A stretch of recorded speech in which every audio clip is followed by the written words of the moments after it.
There's a reason I'm not on camera, guys. Thank you so much for sharing those. We really thought this is a conversation about visuals and visual storytelling, and we thought we should really share some visual storytelling. And I was watching both of you watch each other's reels, and I love watching cinematographers, and we'll talk about this in a little bit, but like admiring each other's work. And for those of you who may not have watched a lot of cinematographers' reels, that's what you get. Like it's the images without the words sometimes, and it's so intriguing. So I'm excited for our conversation. So what is a cinematographer? I think a lot of people here know, but just in case, the director of photography or cinematographer, and I had to use both because some people use both terms, is the artist and craftsperson, because it really is a mix of technical and artistry and emotion and storytelling, who leads all the visual storytelling of the project. It's all of the on-screen elements. It's the lighting, camera motion angles, film and equipment, lenses, color exposure, framing, composition. And usually, but you'll tell me if I'm wrong, you're working closely with directors, producers, other key creatives, and you're not just exposing the image, it's capturing the story, it's using visuals to inform and evoke character and emotion in the audience, and as the story unfolds across each frame. Before we get to questions, I thought I would just do a quick visual description of myself for anybody who may be visually impaired in the audience. So I am a middle-aged mixed-race woman. I am wearing a black plastic skirt and a knit black vest, and I have red metal glasses, and I have the privilege of sitting on stage with two people who will now introduce themselves and maybe talk a little bit about your career trajectory, why you got into cinematography, like where's the passion that brought you here with us today. So maybe we'll start with Rolla, because you're right beside me. Sure. So my name is Rolla Tahir. I'm a filmmaker and cinematographer. In terms of my visual presentation, I'm an Afro, Black, Arab woman in her 30s wearing a striped button-up colorful shirt and a pink scarf on my head. So I've always loved cinema, and I never thought of it as something to do professionally or academically, but I made my way into cinema studies at U of T and fell in love really with cinematography. I've always loved photography, and just coming across the idea of photographing a film, which is something I didn't know prior to that point. I was just like, that's exactly what I want to do. And I always say that color is my love language, and so the idea of controlling color, interpreting it, manipulating it, especially when you're working with analog film, like I was very much in love with that. And obviously cinematography is so much more than just color, but that was kind of my entry point. But what I also really love about cinematography specifically is the layering that goes onto the image. So it's not just color, it's framing and composition, it's movement, which there's a ton of in your reel, and I think that that's really, really beautiful. And it's also just, it's relationships. It's a relationship with all the heads of departments. But primarily, it's also a way of just, what I love about it, it's like your way of interpreting a film. So you're reading the script, you're talking to the writer and director, and you are creating a visual language that represents and interprets this story and bringing it to life. And I really, I feel very grateful to work on projects where, the stories are different from my own experiences, and just to be able to have that privilege of coming into a story and understanding someone's world and their experiences, but also being able to contribute to it. I think that that's really a beautiful thing. So that's kind of my, my entry point in terms of why I love cinematography. That was much better well-spoken than I will do. I started cinematography. So I'm Dave. I'm a 6-foot Asian guy in his late 30s. Yeah. Wearing all black. I started cinematography. I started coaching martial arts, and I was doing biopsych in university, and that wasn't, that's the Asian thing to do, and I wasn't feeling it. And while I was doing martial arts, we did shows, and I did all the technical stuff. So I started, you know, dabbling in all the behind-the-scenes stuff, and then I started doing cinematography. That's my story. That's how I got into it. I don't. That's a pretty good start. Yeah, that's it. At some point, we should ask how much martial arts is involved in cinematography. I didn't know that part. Oh, actually, it helps a lot with my handheld work. Yeah, a lot. Okay, Yeah. things that we didn't know. Maybe to start with, it may be interesting to talk about what your role is at different stages of a project. So you talked about reading the script. So, you know, how is your role different in prep versus production and in post-production? Or are you involved in all of those stages? Like when should people bring you in? I mean, they should bring you in really early and pay you right away, right? You never get enough prep. Yeah. There's never enough prep? Never enough prep. So, should I start? So depending on the type of project, like if it's a commercial or a TV show or a feature, you have different levels of like control and prep and shooting and post. Commercials, you pretty much have no control. You know, the agency comes up with everything, and then you just show up and make it look good and follow their boards. For a TV show, it's in prep, you make a lookbook and you send it in, you get it approved by the broadcasters, and then that's what you have to stick to. Right? And then for a feature, you can do whatever you want. You can, you know, for the most part, you can create a look, work with the director, and really hone in on what you want to do visually. Yeah. And Rolla, before you go, maybe, what are some of the things that inform that lookbook or what you can do? Is it time, budget, number of people in a scene, the story itself? Like, what are some of the things that you really think about as you're building your visual plan?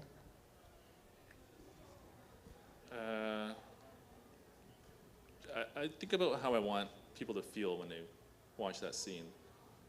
Generally, if it's like a bright scene, like happy, you know, we'll go for happy. It's pretty basic, but like that's generally how it go. If it's dark and moody, I always try to push it darker than I should, and I get in trouble sometimes.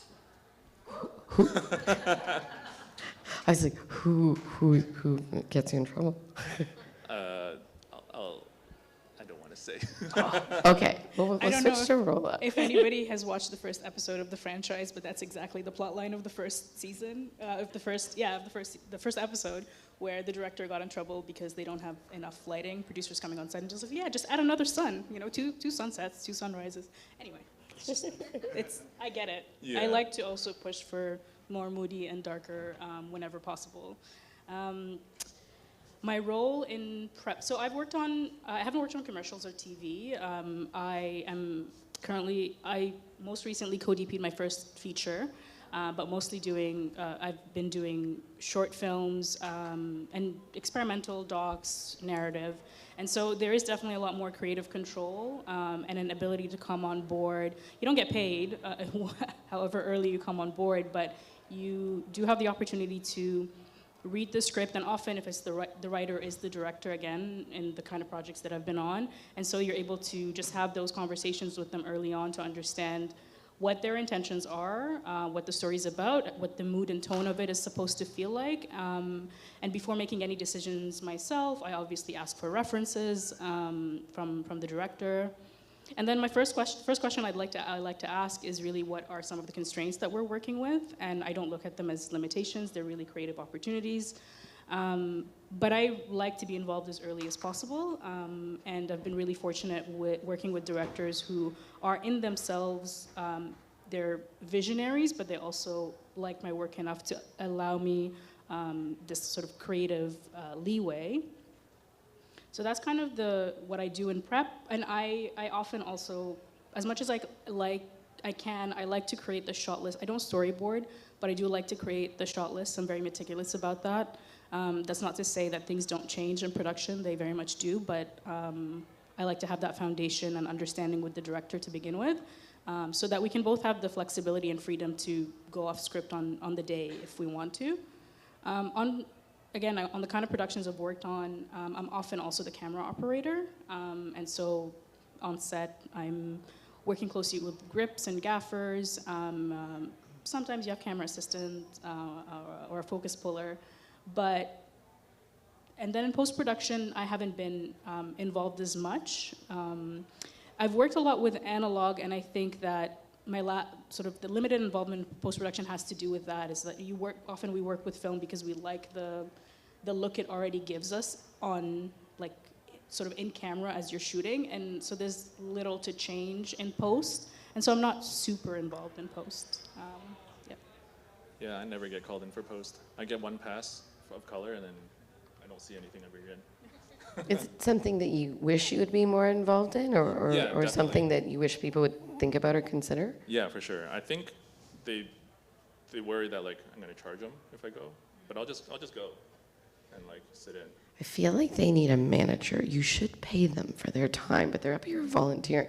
But it's because as artists that you want to still be involved. Yeah, my all name's through. on it, right? Yeah.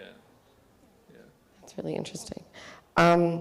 Okay, so you've both talked a lot about that collaboration, and I think part of the description for the panel was about working with the director. So how do you, I'm sure it's different by different people and different relationships, but do you have some tips or things that you tend to do to help foster or facilitate that collaboration? Like you talked about a lookbook, Dave, and you talked about building out that shot list. How do you work with the director and or other key creatives to help get everyone on the same page? A lot of meetings.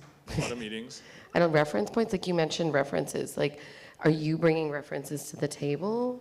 Or you said you're asking them for references, Rolla? Like, I ask for a lot of references, yeah. Like, and if this is kind of the mood they want, is this, like, it's always like, is this too dark? Is this okay?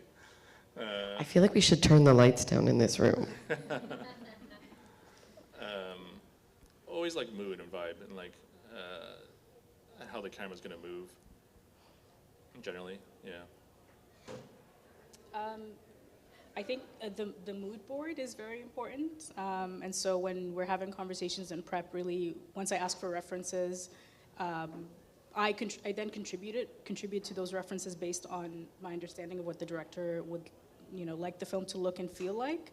But I think having a relationship with the heads of department, various heads, especially production design and art direction, is super important because, like, those are like building blocks of what's going to be in the final frame.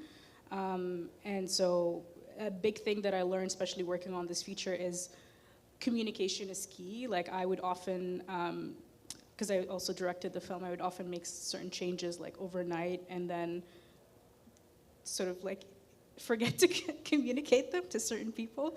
But you definitely need to communicate it to your DP, to your production designer, wardrobe, hair and makeup. So I think for a cinematographer, it's also important to have those relationships and have just be on the same wavelength, essentially. Communication, I would say, is key. And also, like, honestly, mood boards are, for me, I know a lot of people love storyboarding, but for me, I love mood boards. And when we have an opportunity, it's not just one mood board for the film, it's mood boards per location, it's mood boards per character, it's mood boards for props, for this and that, for framing. So they really, for me, help me get everybody on the same page, because, like, a picture speaks 1,000 words. So, and I hate talking, so. Yeah. Do you get time to actually like stick to those mood boards, or sometimes you just go in, right? Oh no, I have to. You have to. Like right? that's, I don't know. For me, that's one of the shot lists and mood boards are two of the most important things in prep. And again, I think once I've communicated the look through the mood boards to the team, and like, vice versa, the director has communicated it to me as a DP. We're pretty much all on. We know what we're doing, right? There's so much that's communicated in one frame. And you can use you can use an Excel sheet, but you can also use Studio Binder to really add an image to every single shot that you want, and like, that's it, right? That's tough to stick to for me sometimes. But yeah. How come? We're just moving so fast that like sometimes it's just if we could have tweaked it a little more to make it follow the mood board a bit more, but this will do. because we have I to mean, move on. changes happen, Yeah, but yeah. like at least you have that starting point. Yeah. Yeah. Yeah. I love this, and I told them that they should ask each other questions because one of our next things that we're going to talk about is, I think one of the challenges of a cinematographer is you're the only one, and often you're the only one on a production. So, you know, how do you cultivate community like this, or learn from each other, or different places and spaces to grow your craft? Like, I guess every show that you step onto or every set is different.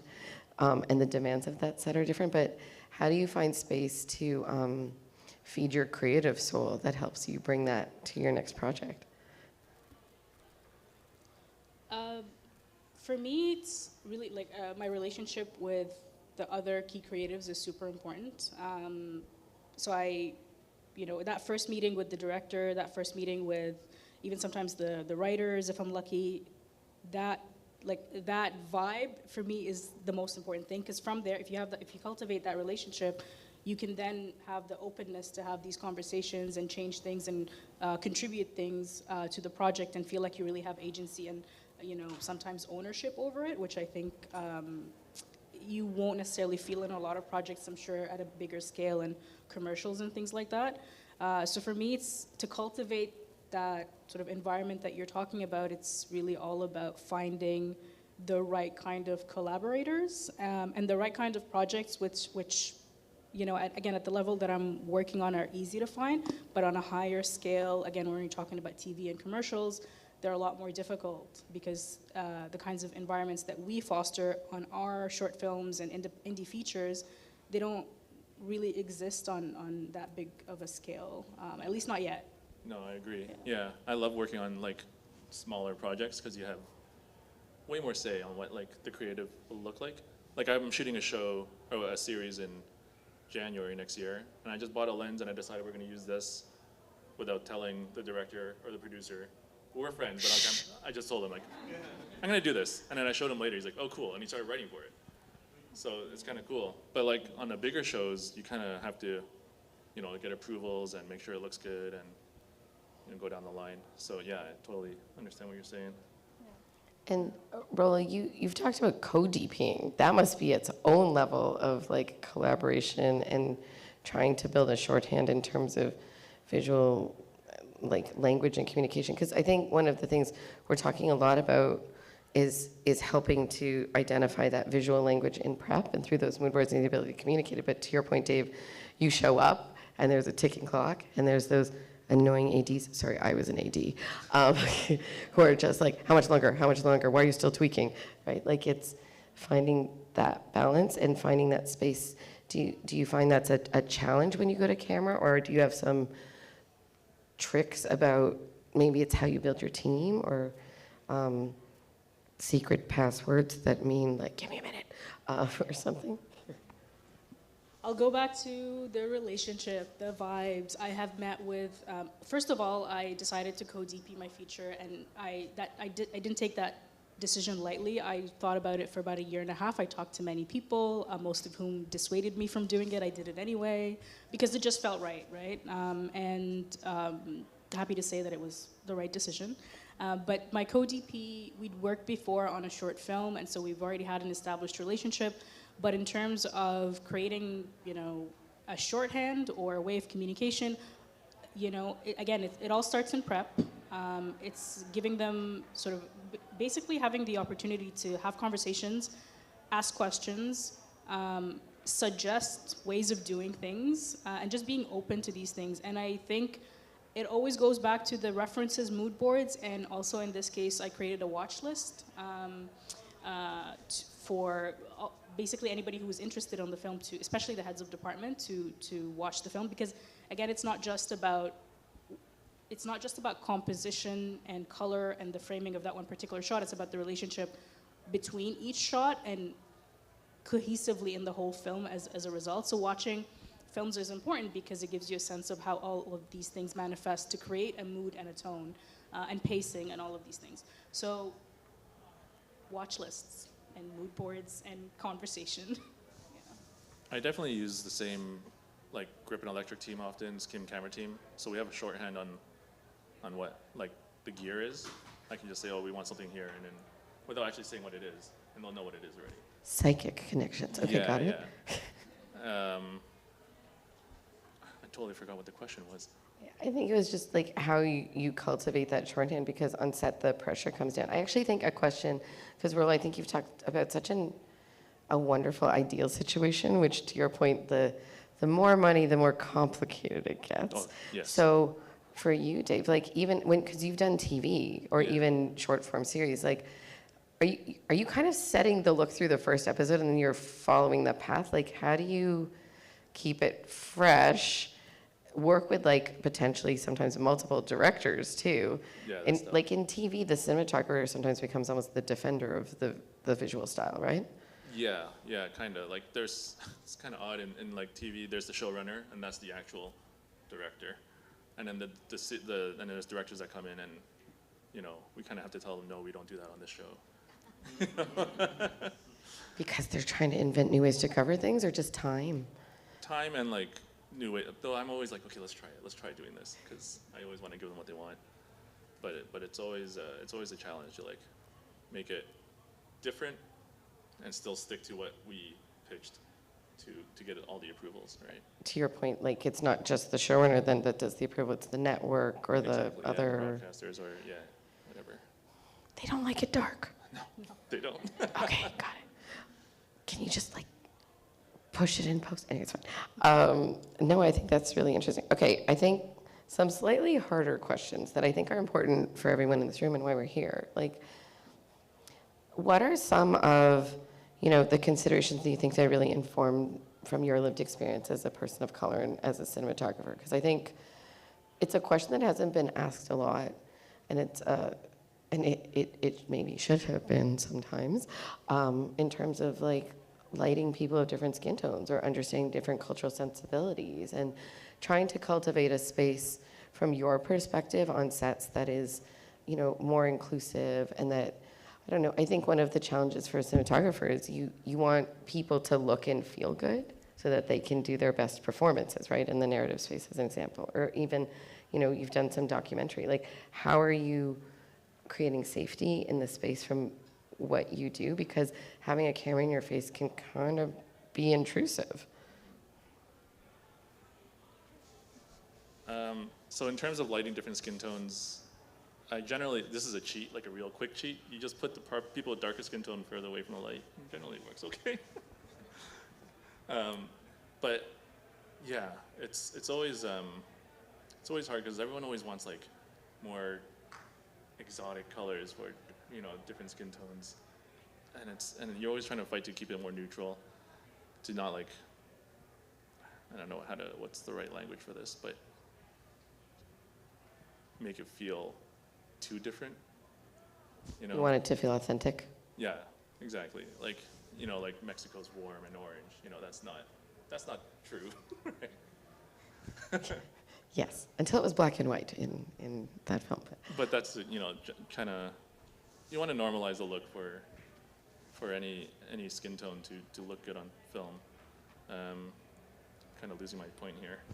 I think it's just more like, as a racialized person, that it got cut out, more sensitive to potentially, because it's something that you're aware of in your own lives and the way that like you look on your iPhone or your iPhone fails to recognize your face. Yeah, definitely like lighting Asians, at least for me, is, I always have to like, I'm getting technical now, like add a bit of magenta to warm it up and make sure it's a little not, I don't know how to articulate this. I just do it in camera. You're very visual. I'm very visual. Dave yeah. is magic.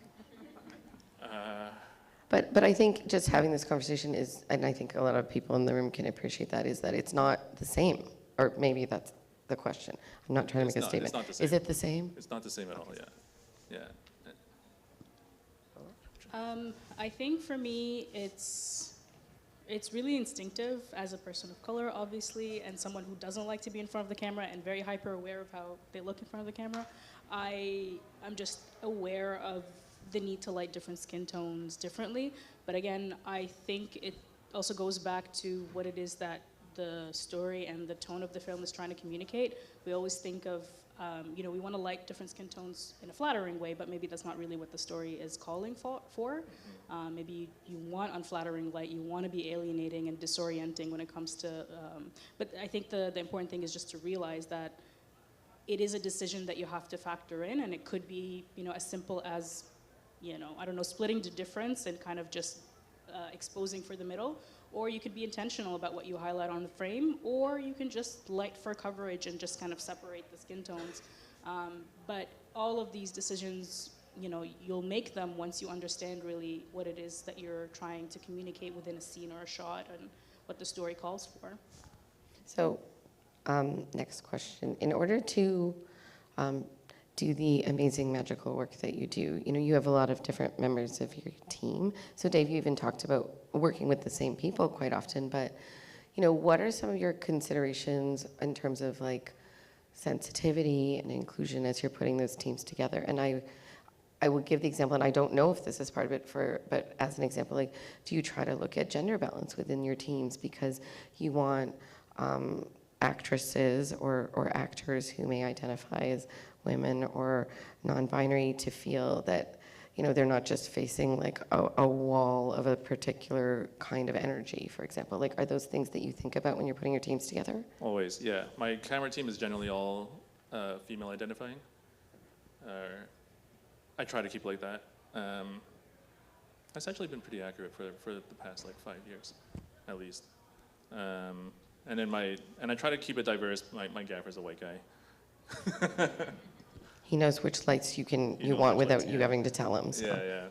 But yeah, I try to keep my teams diverse, pretty diverse as well. But my camera team is generally, women. Yeah. And you find that helps, like, cultivate comfort on set for different scenes and different needs, or just they're the best people for the job and like. Oh yeah, they're definitely good for the job. It also creates like a sense of like a vibe on set where people won't, they watch themselves more. It's just like they keep themselves in check. Because I've been on sets where it's just all men, and it just gets to this level where let's not talk about that, Less dude energy. Okay. Yeah. I think, again, I know I'm going to sound like a broken record. It's just about meeting people beforehand and having an understanding of what their needs are. Not only what, you're not being extractive. It's not just about what they're contributing to your film, but also what you are helping, like what they are hoping to get out of the film in terms of, I know in my feature, I, along with the producers, made an effort to hire younger, more emerging, more diverse crew members, and also understand what it is that they're hoping to get out of this experience and what their long-term career goals are. And so we just, I don't know, for me, I've been given, several opportunities coming up that I'm very, very grateful for, and I try to recreate that whenever I can on the sets that I'm on. But it's also just, as a DP or as a camera operator, and even as a director, like, I always have to be, open to feedback. Like, I remember I was on a videography gig once on an Indigenous project, and I was just told to film all of the events that were going on, but one of the events was a ceremony, and the elder approached me and said that I couldn't film this.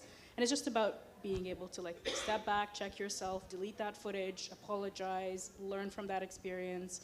And so it's just, I guess it's just like a lack of ego, and also my experience is just coming up, I understand how sets can be, how overwhelming and intimidating they can be, and not everybody has the personality to withstand this.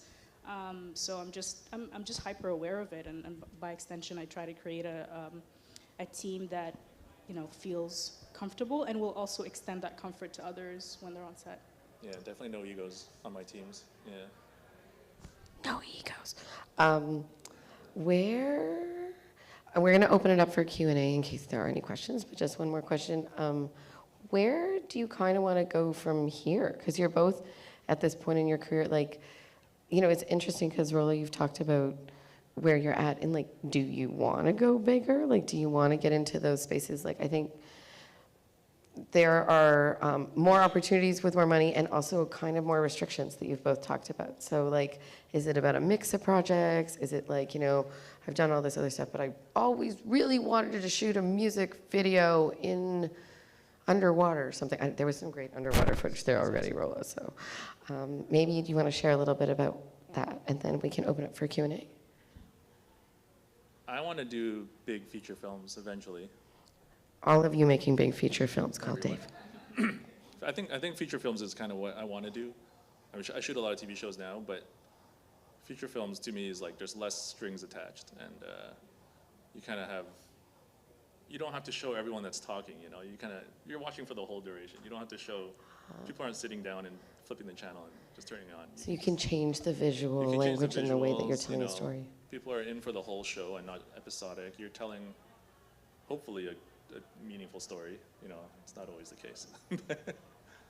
And you have time to light because you have like, you have a certain amount of money for a certain amount of runtime, and generally that's more for the amount of time that's on screen than you are putting on a TV show. Yeah. Rolla? I have done, like I said, different genres, but I don't think maybe I've done one music video, and I really, really would love to do more music videos. I was guessing that. Yeah, you did read my mind. I just love the experimentation that allows you. That's kind of how I came up. I came up learning analog film and learning from experimental filmmakers, and just like, you know, being comfortable in that world where you're not exactly sure what you're doing, but you know, there are happy accidents and sometimes you fail, but you learn from them. And I'm very excited by music videos, but I also just want to work on indie features. TV is really interesting. Commercials are interesting. I would never say no to an opportunity like that, simply because I don't know what it's like, and I'm always open for, you know, to a challenge and a new experience. Call Rolla for your music videos and TV maybe. Any questions? I think there was a question over there. Yeah, I was wondering from your both experience, what are the decisions on set that either give you a lot of extra time, like save time, or really take away your time and slow things down? I'm going to repeat the question in case the people way over on this side couldn't hear it. It was from both of your experience, Dave and Rolla. What are decisions that you've made on set that either saved you time or maybe slowed things down? Did I get that right? Okay, cool.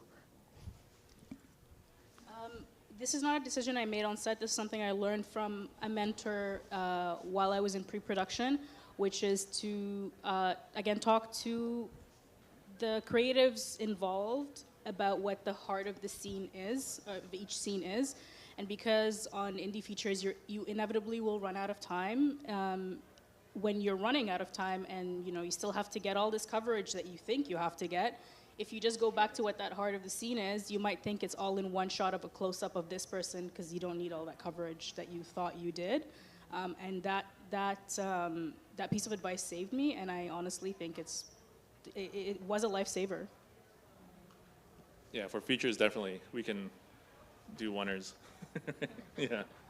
I guess, like, I think David Fincher said this, like you shoot your meat first, and you get all the fluff after, right, if you have time to get it. For me as a DP, you think about, I mean, I don't really have this say on this, but what we did on set was we worked on who's speaking on the show, and then if they really needed to speak, which kind of sucks because we're cutting their lines, but if we cut their lines, we don't have to cut their coverage, right? And then that saves time. It's very efficient. Okay. It's kind of sad. Or like I just won't light the deep background, and we'll just let it drop to whatever it is, and then that'll save like 10 minutes or 15 minutes. I think the performers might prefer that last one. Other questions? Andy has a question. Andy. Hey, as a performer, yeah, that last. I know. Cut their lines. You still say your lines, you just don't get coverage. So really interesting. I've always heard that for darker skin tones, as I am, you have to light differently. Oh, thanks. I've always heard for darker skin tones you have to light differently, and I've always been a little confused about what that means in practical terms. Is it just about putting more light? That's been part of my experience is, okay, we just need more light here, right? Or I liked what you were saying with Asian tones, you tend to add some magenta, so there's a technical aspect. Can you just talk a little bit more about that? How do you light differently for darker tones?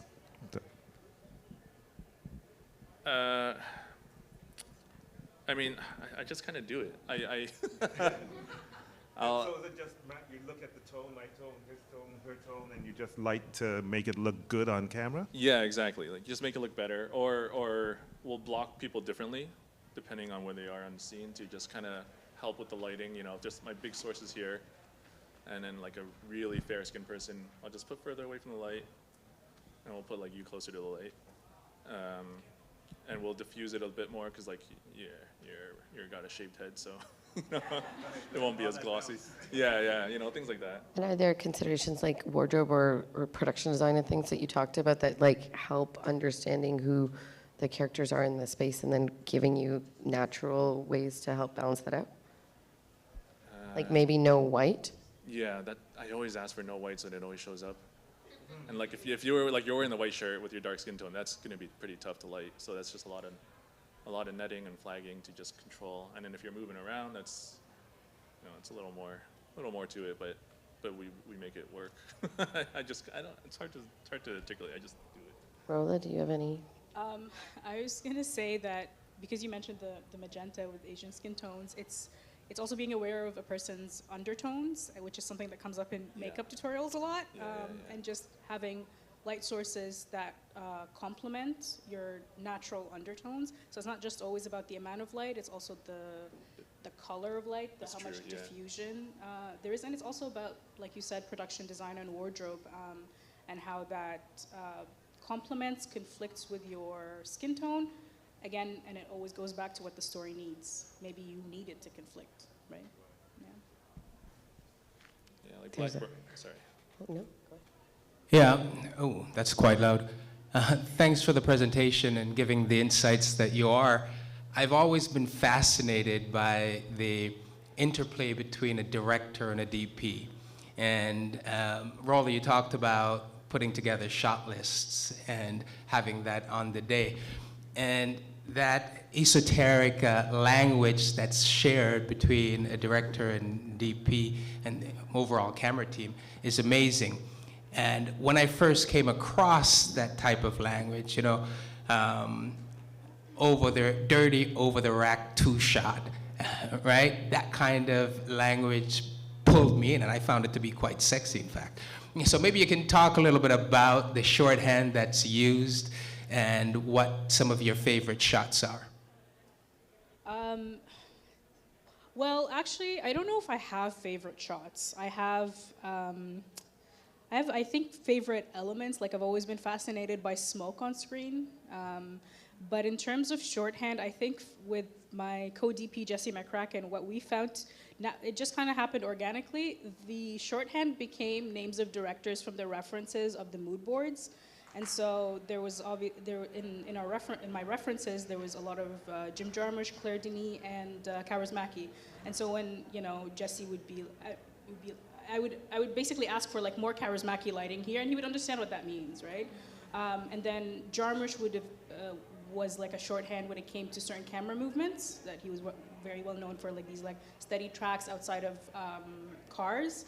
And so, funny enough, that became the shorthand, as opposed to, you know, I've never, maybe I just haven't been in the industry long enough to really integrate the existing language into my vernacular, but I really do enjoy the shorthand that we've created, and I think I might use that. I never thought about it before, so thanks for asking that question. I've done that too. Yeah, exact same thing. And that can happen on a show too, right? Because especially on TV, you kind of get into a certain type of visual style and you start to like default to that. Yeah, for sure. Like when when I needed an uplight, I think my gaffer called it like a music video light or something. And then every time we just music video and it just flies in. And then it's there. Or like, oh, I need a, what's that DP?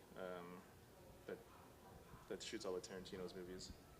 I'm drawing a blank right now. Tarantino DP guy. Rodrigo? No. Robert Richardson. Sorry, Robert Richardson. I see. Oh, we need some more Robbie here, and then that's backlight. You know, because he does a lot of backlight. I think there was one more question. Yeah.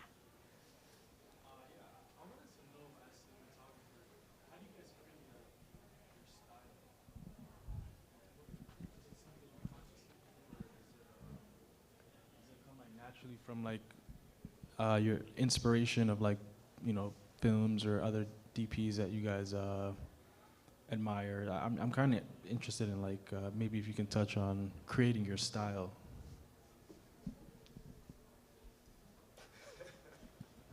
So I'm always pushing for darker, and then I'll push it.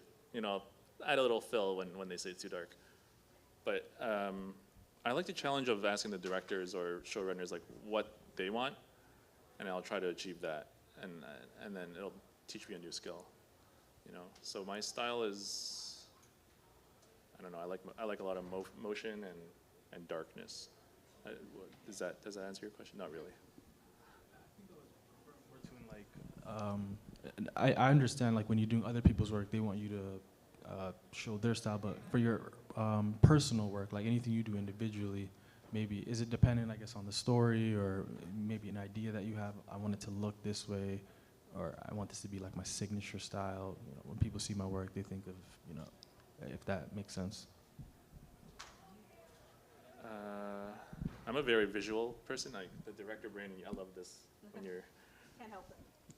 But for me, it's always kind of bad. Like I got to a point where it's kind of, unless it's with my friends that I'm working with, that I can like actually, you know, have a say on the smaller budget things. On the bigger budget things, I'm kind of like, okay, is that good?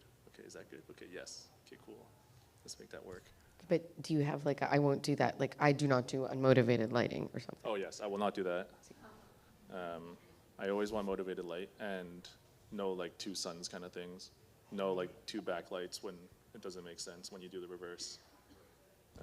There's no jumping the axis. No. Okay. You know, There's rules. there's rules I'll follow. Yeah.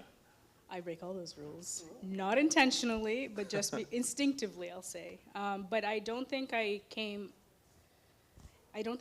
up understanding that that's what I needed to do, like have a signature style. I think, again, instinctively, there are certain things that you'll see are kind of running threads through my work, which tend to involve color more so than not.